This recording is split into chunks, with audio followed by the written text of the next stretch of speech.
Sosok ini bisa bikin cewek-cewek cinta mati. Lah, gimana tuh? Jadi guys, ini tuh cerita dari teman aku yang asli Sunda, Jawa Barat.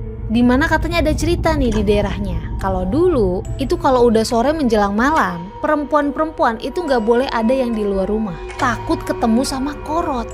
Jadi katanya Korot ini itu adalah sosok hantu laki-laki yang ganteng banget dan humoris.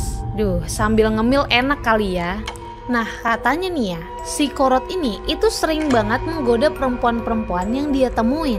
Sampai si perempuan ini tuh akhirnya ketawa karena digodain sama si Korot. Nah kalau udah kelihatan nih pas digodain si cewek ini tuh kayak ngasih lampu hijau, bakal dibawa tuh cewek ke semak-semak. Kayak semak-semak rumpun salak, rumpun bambu, rumpun pandan. Duh maaf guys, jadi keasikan ngemil. Snack makaroni bon cabai crispy level 15. Crispy gitu lagi, nggak keras sama sekali.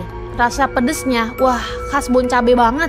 The best sih ini, buat nemenin aktivitas sehari-hari. Kayak sambil ngobrol sama teman, sambil nonton film, sambil baca cerita-cerita horor gitu. Enak banget sih ini, bikin nagih.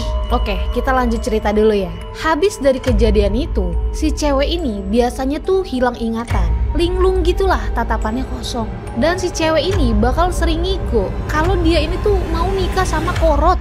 Gitu-gitu terus sampai akhirnya si cewek ini tuh sakit dan kehilangan nyawa. Ngeri banget gak tuh? Definisi cinta mati kan?